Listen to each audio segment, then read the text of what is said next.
खुशामदीद, good morning, अस्सलाम वालेकुम, आदाब, नमस्कार। प्रोग्राम सलाम जे के आप देख रहे हैं। मैं हूं आपके साथ आसिफ रशीद और एग्जीक्यूटिव एडिटर इशफाक गौहर मेरे साथ हैं। आज के प्रोग्राम में ठीक 90 मिनट तक हर रोज की तरह आज भी हमारा और आपका साथ रहने वाला है और आज के प्रोग्राम में भी मुख्तलिफ मौज़ूआत पर हम बात करने वाले हैं। सबसे बड़ा मौजू आप जानते हैं, हर रोज की तरह आज भी कोविड-19 और इंतजामिया के फैसले, चाहे वो जम्मू कश्मीर के अंदर हो या फिर मरकजी सरकार के फैसले हो, एक के बाद दीगर एक एक खबरों पर हम जाएंगे, इन पर तबसरा करेंगे और अपने नुमाइंदों के पास चलने की कोशिश करेंगे। आज के प्रोग्राम में जहां एक तरफ कोविड-19 पर बात करेंगे, वहीं दूसरी तरफ प्रोग्राम के आगाज में एक बैनुल-अक़वामी खबर भी आपके सामने रखेंगे, जहां पर अब से थोड़ी देर पहले एक मजहबी तकरीब के दौरान तकरीबन 100 के करीब लोगों के शदीद जख्मी होने की न सिर्फ इतलात मौसूल हुई है, बल्कि 5 दर्जन से ज्यादा लोगों की जान भी चली गई है। इसके अलावा आज के प्रोग्राम में लद्दाख और जम्मू कश्मीर के अंदर जो मुलाजमीन हैं, जब जम्मू कश्मीर 2 हिस्सों में तकसीम हुआ था 5 अगस्त 2019 को, तो उसके बाद किस तरीके से मुख्तलिफ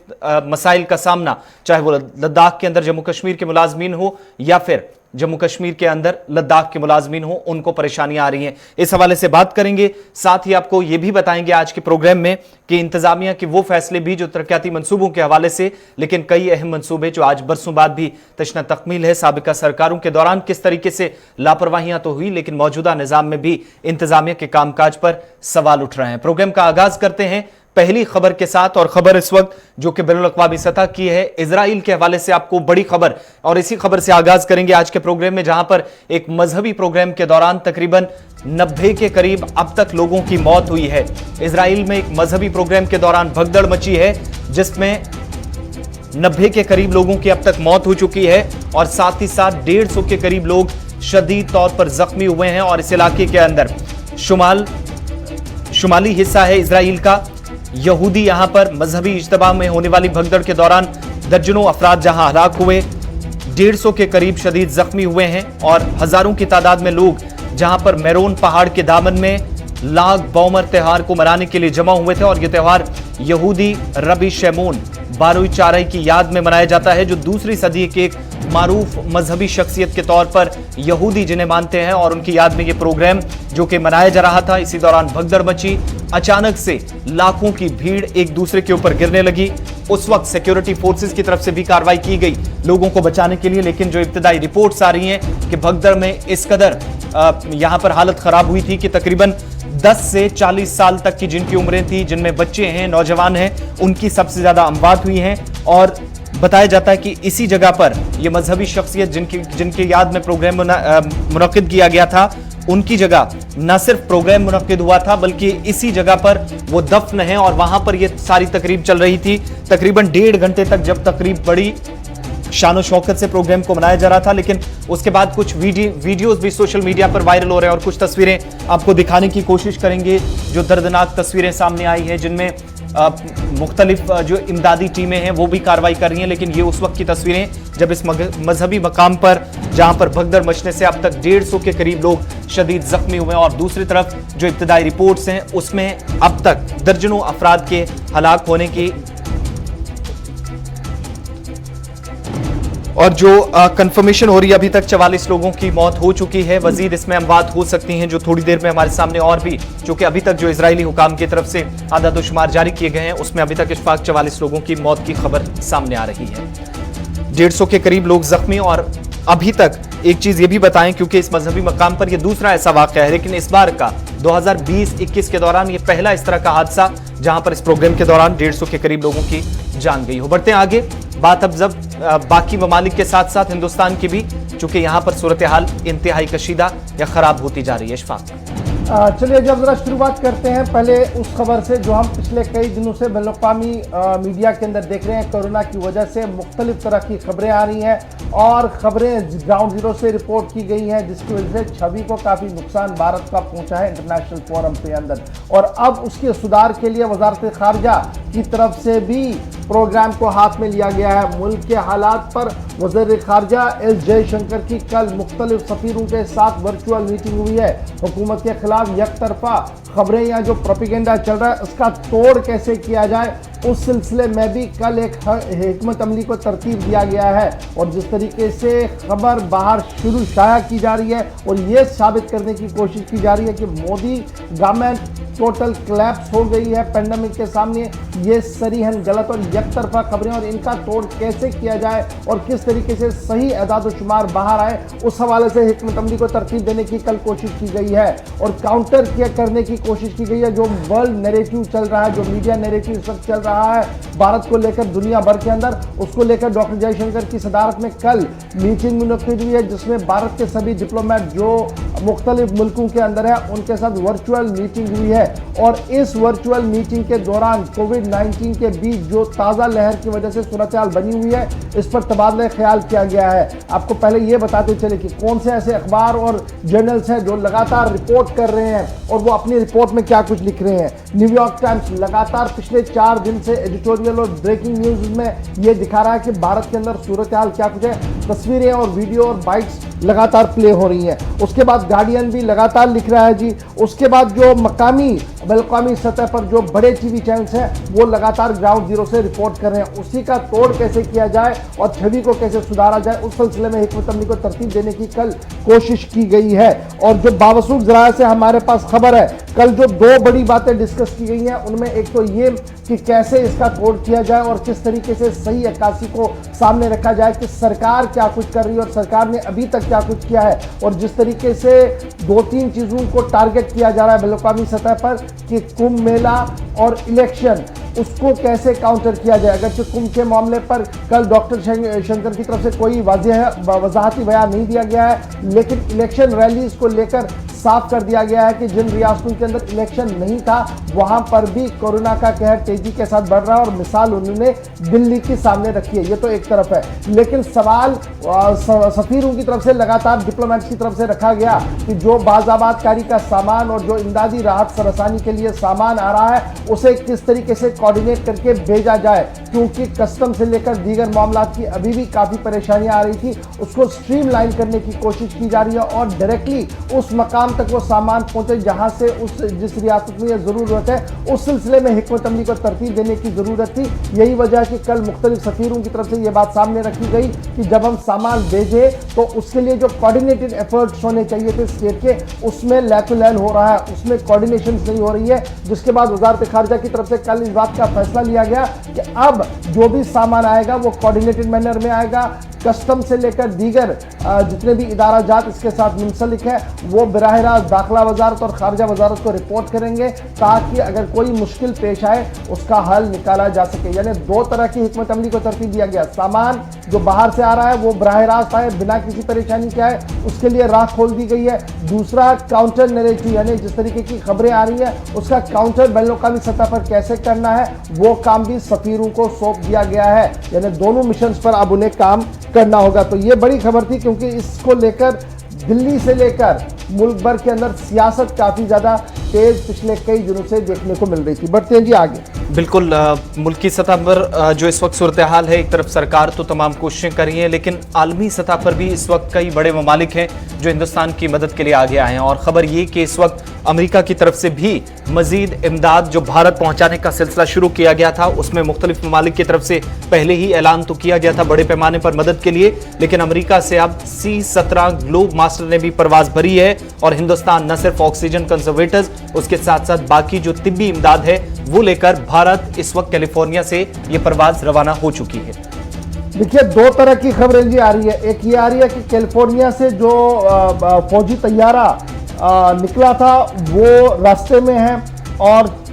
आज दिन में वो दिल्ली आकर लैंड कर सकता है, जिसमें कोविड-19 को लेकर साजो सामान है, यानी जो इस वक्त हमें इमरजेंसी के तौर पर ज़रूरत है मुल्क के अंदर। और दूसरी खबर जो सामने इसी के साथ अब डेवलप हो रही है वो ये आ रही है कि पहला सिविल जो इमरजेंसी कोविड-19 रिलीफ शिपमेंट है अमेरिका की तरफ से वो भारत के अंदर आ गया। यानी जो कल रात देर के निकला था उसने लैंड कर दिया है और उसमें भी काफ़ी सामान जो है वो कोरोना को लेकर, कोरोना की लड़ाई में किस तरीके से वो मददगार साबित हो सकता है वो भी आ सकते हैं। अमेरिका के जो पिछले दिनों मीटिंग हुई थी उसके बाद जो सूरत हाल है वो आहिस्ता आहिस्ता करके अब क्लियर हो रही है कि अमेरिका की तरफ से जो बात कही जा रही थी कि दिया जाएगा सामान, और आहिस्ता आहिस्ता करके वो चीज़ें आ रही हैं। परवाज एक कैलिफोर्निया एयरवेज से निकल चुकी है ग्लोब मास्टर 2 को लेकर, और उससे पहले जो शिपमेंट आया था उससे भी साजो सामान को डाउन किया गया है, और वो भी माना जा रहा है कि बड़ा इंपॉर्टेंट है कोरोना की लड़ाई को लड़ने के लिए मुल्क के अंदर। तो बढ़ते हैं जी आगे, बात जरा वजीर आजम की भी आपको बताते चलते हैं, क्योंकि वजीर आजम लगातार मीटिंग्स कर रहे हैं। ये उस खबर का काउंटर होगा जो हमने पहले आपको बताई कि किस तरीके से ये बताया जा रहा है कि सिस्टम कोलैप्स हो गया, बल्कि खबर जो है वो बिल्कुल अहम सामने आ रही है। बिल्कुल तो फिलहाल जरा काबीना की मीटिंग की खबर आ रही है। जी आमिर, काबीना के हवाले से आपको बताते चलें कि मरकजी काबीना का इजलास आज होने जा रहा है, और कोविड-19 वबा के बहरान के दरमियान वज़ीर-ए-आज़म मोदी मरकजी काबीना के इजलास का उनने इजलास तलब किया है, और मौजूदा हालात पर वर्चुअल मोड के जरिए जो कॉन्फ्रेंस होने वाली है, आज जो तबादला ख्याल होने वाला है, इसमें शिरकत करेंगे, वुज़रा होंगे, और अपनी अपनी बात का न सिर्फ मरकजी सरकारों की तरफ, रियासती सरकारों की तरफ से मरकज के सामने, मुख्तलिफ वजारतों के सामने जो बात रखी गई है उस हवाले से तफसीली मालूमात जो अभी तक नहीं मिल पा रही थी, और माना जा रहा कि आज इस काबीना के इजलास के बाद जिसकी सदारत वज़ीर-ए-आज़म नरेंद्र मोदी करेंगे, इसके बाद सरकार की तरफ से मजीद इसमें कुछ तफसीलात फराहम की जा सकती हैं, क्योंकि मौजूदा हालात पर ही आज की काबीना का सबसे बड़ा मौजूद ये आज का इजलास जो बड़ा इंपॉर्टेंट है आसिफ, क्योंकि कुछ वुज़रा पॉजिटिव हो गए हैं तो वर्चुअल मोड में है, वो घर से ज्वाइन करेंगे, एक। और दूसरा, तीसरा फेज 18 साल की उम्र से ऊपर अब वैक्सीन कारी के अमल में सिर्फ चंद दिन बचे हैं, और वैक्सीन को लेकर तरह तरह की खबरें जो सामने आ रही है मुख्तलिफ रियासतों से, और जो काबीना के वुज़रा है वो मुख्तलिफ स्टेट्स को रिप्रेजेंट कर रहे हैं, तो वो वहां पर जरूर इस मुद्दे को देखेंगे, ये भी इंपॉर्टेंट है। और तीसरा, जो राहत रसानी का सामान आ रहा है वो भी सिर्फ जमा किया जा रहा है, उसको किस तरीके से डिस्ट्रीब्यूट करना है, कहां पर उसको ले जाना है, उसके हवाले से भी आज काबीना के अंदर जो है वो गुफ्तगू होगी। और तीसरा, जो पीएम केयर फंड के अंदर एक बड़ा अनाउंसमेंट लिया गया कि ऑक्सीजन सप्लाई को यकीनी बनाने के लिए हंगामी बुनियादों पर पैसा फराहम किया जाएगा, और वो कदम तेजी के साथ आगे बढ़े, उस पर भी मुख्तलिफ जो वुज़रा है वो जरूर अपनी बात आज रखेंगे, इसलिए भी ये इंपॉर्टेंट है। लेकिन इन सभी खबरों के बीच रात देर गई जो मरकजी वजारत दाखिला ने रहनुमा असूल जारी किए हैं सभी रियासतों के लिए कि अगर आपको लगता है कि आपके किसी जिले के अंदर 10% से ज्यादा पॉजिटिव केसेस आए हैं तो मकामी सतह पर आप पाबंदियां वहां पर लगाइए, वहां पर आप कंटेनमेंट जोन्स बनाइए। वो जो सिलसिला चल रहा है वो हम देख रहे हैं कि मुल्क भर के अंदर मुख्तलिफ डिप्टी कमिश्नर जो है वो लगातार अब ये काम कर रहे हैं, और कल हमने अगर हम जम्मू कश्मीर से ही देखें तो मुख्तलिफ इलाकों को कंटेनमेंट जोन में डाल दिया गया, क्योंकि वहां की आबादी के तनासुब से 10% से ज्यादा लोग पॉजिटिव पाए गए थे। तो क्या बड़े लॉकडाउन की ओर जाना है, या जो ये मिनी लॉकडाउन चल रहे हैं इन्हीं को देखकर आगे बढ़े हम? तो ये भी एक बुनियादी लाइन होगी आज, जिसको शायद आज बेस लाइन बनाते हुए प्रोग्राम को आगे बढ़ाया जाएगा। लेकिन सबकी नजरें आज की मीटिंग पर रहेंगी, क्योंकि आज का इजलास जो 11 बजे शुरू होगा वर्चुअल मोड पर इंतहाई अहम होगा, और कुछ बड़े फैसले लिए जा सकते हैं मुल्क की सतह पर। तो ये 11 बजे का इजलास है। बात वजीर-ए-आज़म की हो रही है, फटाफट से दूसरी खबर भी आपके सामने रख दे कि वजीर-ए-आज़म की जो मुसरफियात रही है वो कितनी रही है, और क्या कुछ उन्होंने कोरोना के हवाले से किया है, ये जानना भी बड़ा जरूरी है। क्योंकि माना जा रहा है कि अप्रैल से जब से ये दूसरी वेव आई है 21 मरतबा मीटिंगों का इनेकाद हुआ। कौन सी मीटिंग? जो कोविड-19 रिलेटेड मीटिंग्स थी। तो ये संजीदगी आपको दिख सकती है मरकज के अंदर। जब दूसरी लहर तेजी के साथ बढ़ना शुरू हुई तो 21 बार वजीर-ए-आज़म जो है वो मुलाकी हुए हैं अपने दूसरे लोगों के साथ, मिनिस्टर्स के साथ या हाई पावर कमिटीज के साथ, जहां पर उन्होंने लगातार मीटिंग्स की है। 14 ऑफिशियल एंगेजमेंट्स हुई है कोविड को लेकर, यानी कोविड को लेकर 14 ऑफिशियल एंगेजमेंट्स हुई है, और मीटिंग्स भी हुई है, 21 मीटिंग्स हुई है। तो 21 मीटिंग्स जहां पर आपने सीरम इंस्टीट्यूट के साथ बात की है, दीगर इदारों के साथ बात की है, वहीं पर अपने अफसरों के साथ लगभग 14 बार जो है वो मीटिंग हुई है। और ये जो रिव्यू लगातार हुए हैं ये भी बड़ा इंपॉर्टेंट है, क्योंकि मीटिंग्स का सिलसिला इसलिए बड़ा इंपॉर्टेंट था क्योंकि हम देख रहे थे कि बुनियादी सतह पर खामियां बहुत ज्यादा नजर आ रही हैं, और ये लगातार कहा जा रहा था कि जो गाइडलाइन दी गई थी एम्पावर ग्रुप की तरफ से, मरकजी हुकूमत ने उसे नजरअंदाज किया, उसके बाद सूरत-ए-हाल इस तरीके की बनी है। लेकिन वो खामियां अब आगे ना रहें, और ये सिलसिला जहां से अभी शुरू हुआ है इसको किसी तरीके से कर्टेल किया जाए। उस सिलसिले में ये बड़ी अहम बात है कि लगातार मीटिंग्स हुई है, और मीटिंग्स का नतीजा भी जो है हम सामने देख रहे हैं। लेकिन अभी की जब हम रात देर गई की बात करें तो कल वजीर-ए-आज़म ने आर्मी के साथ दोबारा मीटिंग किया। आर्मी चीफ से पहले आपने देखा कि सीडीएस मिलने आए थे, कल बाज़ाब्ता तौर पर आर्मी चीफ ने मीटिंग की, उससे पहले एयरफोर्स चीफ ने मीटिंग की। और ये मीटिंग का सिलसिला क्यों इंपॉर्टेंट है? आर्मी के पास जो एसेट्स है, मेडिकल इक्विपमेंट और एसेट्स है, उन्हें आवाम के लिए वक्फ रखा जाए, इस सिलसिले में हतमी फैसला जो है वो ले लिया गया है। और यही वजह है कि नेवी के पास जो अस्पताल है उन्हें खोल दिया गया है। आर्मी ने खुद अपने अस्पतालों को खोल दिया है। DRDO सामने आया, उन्होंने कहा कि अस्पतालों का क़याम भी होगा और उनके पास जो रिसोर्सेज है उन्हें भी यूटिलाइज किया जाएगा। और कल की जो मीटिंग हुई है उसमें भी कई अहम फैसले जो है वो लिए गए हैं, क्योंकि एयरफोर्स ने भी अपनी बात सामने रखी और एयरफोर्स ने कहा कि वो हमतन मुल्क के इस मुसीबत में मुल्क के साथ है और जो भी मुमकिन हो सकेगा वो हर कदम मुल्क की हिफाजत के लिए उठा सकते हैं। तो मीटिंग्स हो रही हैं, लेकिन जो बड़ी बात है कि क्या कोरोना कंट्रोल में है इस वक्त? तो फिलहाल मैं यही बताऊंगा, जो एदाद शुमार दिख रहे हैं कि जनाब सरकार जरूर इसे कंट्रोल में कह रही है, लेकिन शायद जो कंट्रोल हम चाहते थे वो अभी नजर नहीं आ रहा है। बढ़ते हैं जी आगे। चलिए अब आपको जरा बात कुंभ मेले के हवाले से भी बताते हैं, जिसे लेकर काफी ज्यादा मुल्क के अंदर बहस मुबाहिसा हुआ था, डिबेट्स हुई थी कि क्या इन हालात में कुंभ मेला कराना सही था। आलमी वबा के बीच जब कुंभ मेले का इनेकाद हुआ तो उसके बाद सरकार की तरफ से कुछ आदाद शुमार जारी किए गए हैं कि तकरीबन 9 मिलियन से ज्यादा लोग हिंदुस्तान के अंदर जिन्होंने इस मजहबी रवादारी के साथ या जो शाही स्नान का एहतमाम किया गया था उसमें 9 मिलियन से ज्यादा लोगों ने शिरकत की। सरकारी आदाद शुमार ये बताते हैं, जब एक तरफ कुंभ मेले में सरकार को या इंतजामिया को मकामी सतह पर कुछ बंदिशें भी आयद करनी पड़ी, इन सब के बीच में सबसे ज्यादा गैदरिंग तकरीबन 4 मिलियन के करीब लोग हुए जब 12 तारीख को, अप्रैल की 12 तारीख को सोमवती अमावस्या होली डिप, जब शाही स्नान, पहला शाही स्नान था, जिस दिन यहां पर तकरीबन 4 मिलियन के करीब लोगों ने इस प्रोग्राम में शिरकत की थी। उसके बाद से ही सरकार को कुछ बंदिशें आयद करनी पड़ी, सवाल काफी ज्यादा उठाए गए और कुछ दिनों पे तकरीबन 8 दिनों तक जब शाही स्नान को बंद किया गया और 27 तारीख को या उसके बाद, हालांकि मार्च के दूसरे हफ्ते में ही जब इस प्रोग्राम का मेले का एहतमाम हुआ था, तो उसके बाद अब तक सरकारी आदाद शुमार ये बताते हैं कि कोविड के बढ़ते रुझान के बीच, बढ़ते केसेस के मामलों के बीच एक बार फिर तकरीबन 9 मिलियन से ज्यादा लोगों ने इस बार भी शाही स्नान किया है। और ये आदाद शुमार बड़े इंपॉर्टेंट है, क्योंकि कुंभ का जो ये शाही स्नान होता है ये 12 साल के बाद होता है, एज पर जो आइडियोलॉजी है इनकी। तो उसके मुताबिक ये इस बार जो था ये शुरू होना था जी अप्रैल के आसपास, लेकिन लोग पहले ही वहाँ पहुँचे और ये सिलसिला शुरू हुआ। और जो वहाँ पर गवर्निंग अथॉरिटीज़ थी या सिक्योरिटी इस्टेब्लिशमेंट थे जो मॉनिटर कर रहे थे, उनका ये आदाद शुमार है कि जनाब कुल मिलाकर 9.1 मिलियन लोगों ने इस मेले में हिस्सा लिया है। और यही तस्वीरें बैनुल-अक़वामी सतह पर चली गई है। कल अगर डॉक्टर जयशंकर साहब इस पर खामोश रहे, लेकिन सवाल इस पर बहुत ज़्यादा दुनिया भर से उठ रहे हैं, जिनका जवाब अब आहिस्ता आहिस्ता करके डिप्लोमेटिक चैनल्स भी दे रहे हैं। बढ़ते हैं जी आगे। बात जरा एक और इम्पॉर्टेंट बात करते हैं, बात चुनाव की भी करते हैं, क्योंकि चुनाव को लेकर आपको याद होगा कि लगातार ये माना जा रहा था कि ये चुनाव उस वक्त हो रहे थे जब मुल्क के अंदर पेंडेमिक था, और अब चुनाव इख्तिताम हुए हैं, सबकी नजरें परसों पर रहेंगी जब जो चुनावी नताइज सामने आएंगे। लेकिन उससे पहले एग्जिट पोल क्या कुछ बता रहा है? बिल्कुल, मगरबी बंगाल हो या बाकी इस वक्त 4 रियासतें और एक यूनियन टेरिटरी के अंदर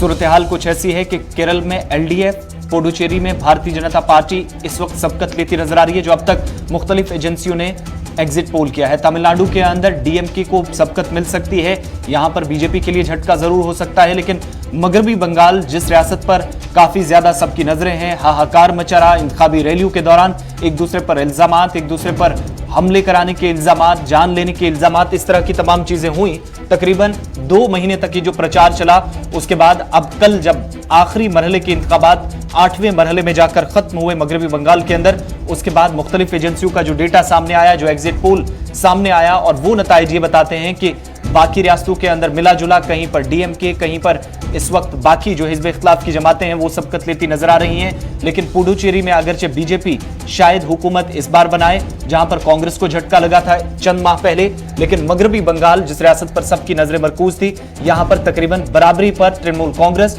और बीजेपी या बराबरी का मुकाबला अभी तक जो रुझान है, अभी तक जो एग्जिट पोल्स बताते हैं मुख्तलिफ एजेंसियों के, दोनों पार्टियां लगभग 45 या 55 के आसपास नजर आती हैं।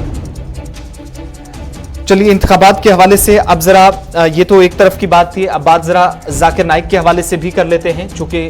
इस्लामिक स्कॉलर जाकिर नाइक के हवाले से मजीद कुछ खुलासे इस वक्त हो रहे हैं और उनके खिलाफ जो रेड कॉर्नर नोटिस भेजा गया था और उसका मामला है वो एक बार फिर सुर्खियों में है। चलिए, जाकिर नाइक के हवाले से खबर इस वक्त सामने जो आ रही है वो ये है कि इंटरपोल ने फिलहाल मरकजी हुकूमत की उस असरार को कि रेड कॉर्नर नोटिस जारी किया जाए उस पर फिलहाल मानने से इनकार कर दिया है। और ये माना जा रहा कि मरकजी इंतजामिया की तरफ से जो इंटरपोल को तीसरी मरतबा ये कहा गया था कि जाकिर नाइक के लिए रेड नोटिस जारी किया जाए, आरएन जारी किया जाए, प्रोविजनली अरेस्ट, ताकि उसका जो है वो गिरफ्तारी मुमकिन हो सके, उसको इंटरपोल ने फिलहाल मना कर दिया है। और इंटरपोल ने जब फाइल को देखा और उन्होंने उसमें काफ़ी लिक्यूनाज पाए हैं, बावसूख जराए से जो पता लगा है मरकजी इंतजामिया की तरफ से, यानी कौमी तहकीकाती एजेंसी ने अपनी फाइल के अंदर, अपने केस के अंदर इस बात की वजाहत की थी कि जाकिर नाइक ने अपनी तकरीरों के जरिए से पैसा बनाया है और ये पैसा मनी लॉन्ड्रिंग का है और उससे उन्होंने मुल्क मुखालिफ सरगर्मियां भी चलाई हैं। लेकिन जब इंतजामिया के सामने, इंटरपोल के सामने मामला चला गया तो बराबर उस पर बहस हुई और बहस के बाद उन्होंने फिलहाल इसको मना कर दिया है। और जो कौमी तहकीकाती एजेंसी के तर्जुमान की तरफ से अगर कोई वजाहती बयान सामने नहीं आया है, ताहम ज़रा से जो मालूम हुआ है, उन्होंने कहा कि जब ये ऑर्डर उनके पास भी पहुंचेगा तो वो ज़रूर इसका रिव्यू करेंगे, इंटरपोल के पास दोबारा जाएंगे ताकि जाकिर नाइक के खिलाफ आरएन यानी रेड नोटिस जारी किया जाए। फिलहाल जो कोशिश की गई थी वो कामयाब होती हुई नजर नहीं आ रही है और इस तरीके से जाकिर नाइक के खिलाफ जो रेड नोटिस जारी होने था वो फिलहाल नहीं होगा। और साफ कर दिया है इंटरपोल ने कि जिन बुनियादों पर रेड नोटिस जारी करने की मांग की जा रही है वो कायदे और ज़ाब्ते के तहत नहीं है। तो जाकिर नाइक के लिए फिलहाल राहत, लेकिन बड़ी खबर इस वक्त जो है वो ये डेवलप हो रही है कि फाइल के अंदर काफ़ी कुछ लिक्यूनाज है और बुनियादी उसूलों के तहत देखते हुए इंटरपोल ने इस नोटिस को जारी करने से साफ मना कर दिया है। चलिए अब बढ़ते हैं आगे। मुल्क के अंदर जो सूरत हाल आपने पहले आपको बताई और उसके बाद कई ममालिक इमदादी कार्रवाई के लिए आगे आ रहे हैं, इन सब के बीच में आप जरा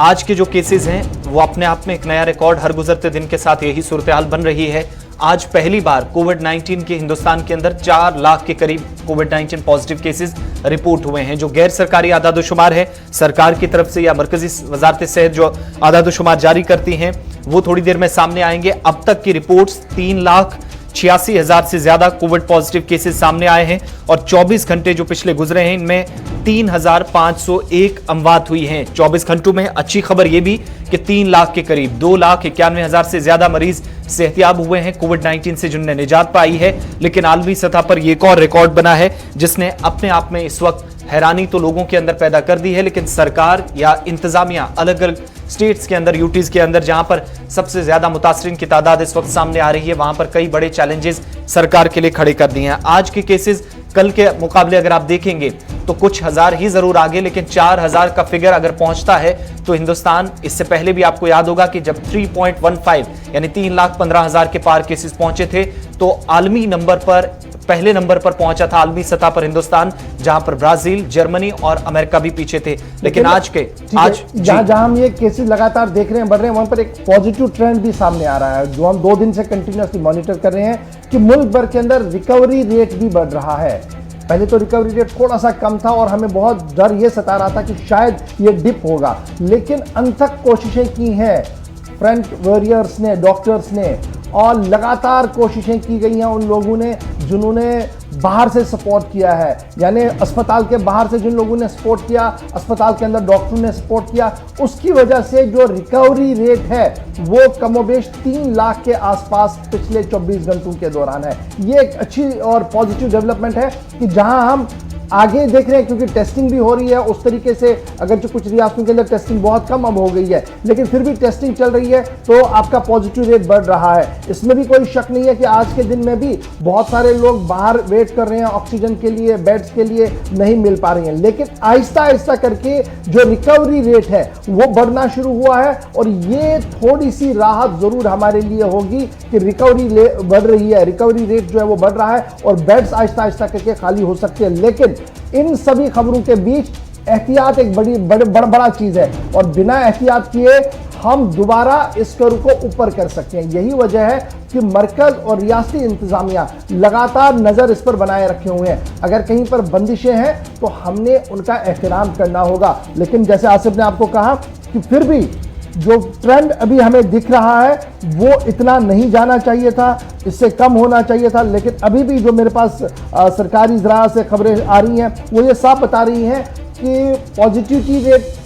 बहुत ज़्यादा है, एक्सपेक्टेशन से भी ज़्यादा है। और जब WHO के एंगल से आप इसको देखेंगे तो पहले 3 मुल्क जो कोरोना को वो फैला रहे हैं उनमें भारत का नाम भी आ चुका है। लेकिन अब पॉजिटिविटी रेट जितनी ज़्यादा बढ़ेगी उतना ज़्यादा ये कर्व भी थोड़ा सा मुझे उम्मीद है कि कम हो सकता है। दिल्ली को लेकर सबकी परेशानियां हैं जी कि दिल्ली के अंदर क्या कुछ चल रहा है। तो दिल्ली में पिछले 24 घंटों के दौरान लगभग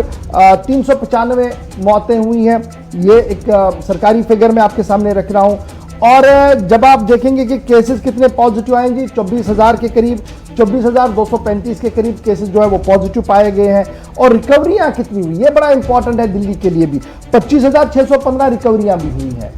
वो जो पिछले दिनों का बैकलॉग था वो आहिस्ता आहिस्ता करके खत्म हो रहा है। 25,000 के करीब रिकवरियां हुई हैं, 24,000 नए केसेस भी आए हैं, 395 लोगों की मौत भी वाकया हुई है। और एक्टिव केसेस जो सिर्फ दिल्ली के अंदर आपके हैं दैट इज मोर देन 97,000, 97,000 से ज्यादा है। तो ये है जनाब इस वक्त की ताज़ा खबर। क्योंकि दिल्ली की,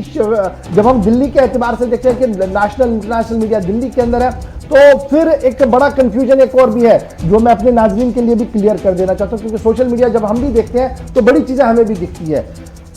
खबर गुजरात की हो तो दिल्ली के साथ टैग करके उसको दिखाया जाता है कि देखिए कि दिल्ली की क्या सूरत हालत। दरअसल दिल्ली कहने का मतलब होता है इंटरनेशनल फोरम में इंडिया। तो हम जब अपने एंगल में उसको देखते तो हमें लगता है कि शायद दिल्ली स्टेट के अंदर ये हो रहा है। तो ये कंफ्यूजन है, उसकी वजह से डर बहुत ज्यादा लोगों के अंदर है। तो डरना बहुत ज्यादा जरूरी है हमने कोरोना से, लेकिन हिम्मत नहीं हारनी है। और यही वजह है कि पॉजिटिविटी रेट भी अब आहिस्ता आहिस्ता करके बढ़ रहा है। जी आसिफ, बढ़िए आगे जी। चलिए अब बात जरा जम्मू कश्मीर की भी करते हैं। सूरत हाल कुछ ऐसी बनी है जहां पर इस वक्त इंतजामिया की तरफ से तमाम तरह इकदाम तो किए जा रहे हैं। जम्मू कश्मीर की सूरत हाल भी आपके सामने रखेंगे, इंतजामिया के फैसले भी। और यहां वक्त छोटे से ब्रेक का हुआ चाहता है। ब्रेक के उस पार जब वापस आएंगे तो आपको 2 तरह की चीजें बताएंगे। जो खास अद्वियात जम्मू कश्मीर के अंदर जिनकी किल्लत पाई जा रही थी, इस हवाले से इंतजामिया की तरफ से एक दावा पेश किया गया है। और साथ ही जम्मू कश्मीर के अंदर इस वक्त जब हम आपको अपडेट कर रहे हैं तो 11 डिस्ट्रिक्ट्स ऐसे हैं जहां पर 84 घंटे का लॉकडाउन चल रहा है, जिसके तकरीबन 12 से 13 घंटे बीत चुके हैं। थोड़ी देर में तमाम तफसीलात आपके सामने। जम्मू और श्रीनगर से नुमाइंदे भी हमारे साथ जुड़ेंगे, लेकिन उससे पहले एक छोटा सा तिजारती वक्फा।